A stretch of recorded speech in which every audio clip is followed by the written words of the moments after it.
Dans l'épisode du 22 septembre de Demain nous appartient, Benjamin, Alexandre Varga, est plongé dans un coma artificiel après avoir été touché au poumon par un tir de pistolet. Victoire, Solène Hébert, explique à Alma, Camille de Pazy, et Audrey, Charlotte Gaccio, que son pronostic vital est toujours engagé, mais William, Kamel Belghazi, ajoute peu après que ses constantes sont bonnes. Les médecins attendent des examens supplémentaires afin d'avoir plus de réponses. En attendant, Victoire a choisi de ne pas en parler à Samuel, Axel Kinner, pour ne pas l'inquiéter alors qu'il est à l'autre bout du monde. Pendant ce temps, l'enquête dans le parking où s'est déroulée l'attaque apprend aux policiers qu'il s'agissait bien d'une tentative de meurtre avec préméditation puisque les caméras de surveillance ont été désactivées. Pendant qu'ils discutent de l'affaire, Damien, Adrien Robe, explique à Karim, Sami Garbi, que Benjamin s'est fait agresser la veille par un père de famille qui craint de perdre la garde de son fils, qui devient immédiatement leur suspect degré 1. Lorsque Sarah, Camille Genot, et Karim vont questionner Dan, Charles-Éric Petit, ce dernier leur ment et répond qu'il ne possède pas d'arme. Plus tard, Sarah découvre qu'il en a bien une et qu'il est même inscrit à un stand de tir, mais ce n'est pas tout. Dan travaillait bien le soir de l'attaque, mais il travaillait dans un entrepôt situé à quelques centaines de mètres du parking où Benjamin s'est fait tirer dessus.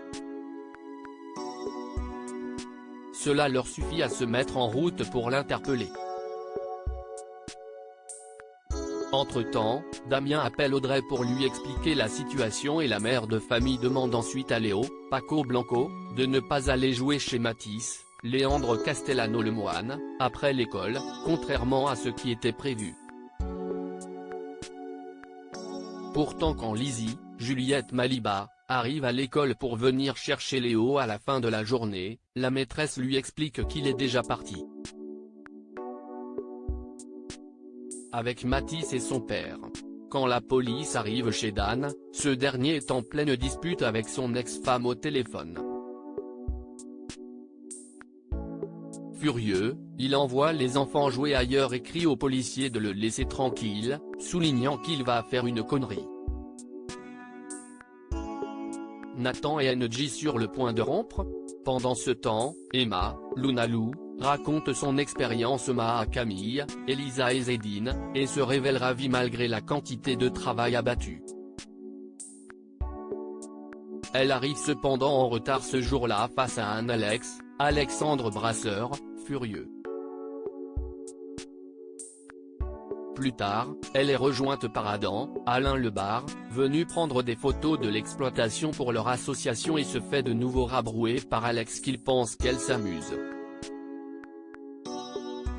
Il voit ensuite grâce à Judith, Alice Varela, qu'Emma était en train de refaire complètement le site de l'association, notamment grâce à de nouvelles photos prises par Adam. Enfin de son côté Nathan, Adrien Gabelet, prend des billets de train pour aller faire une surprise à NJ, mais la prévient finalement sur les conseils de Charlie et apprend qu'elle n'est en fait pas disponible.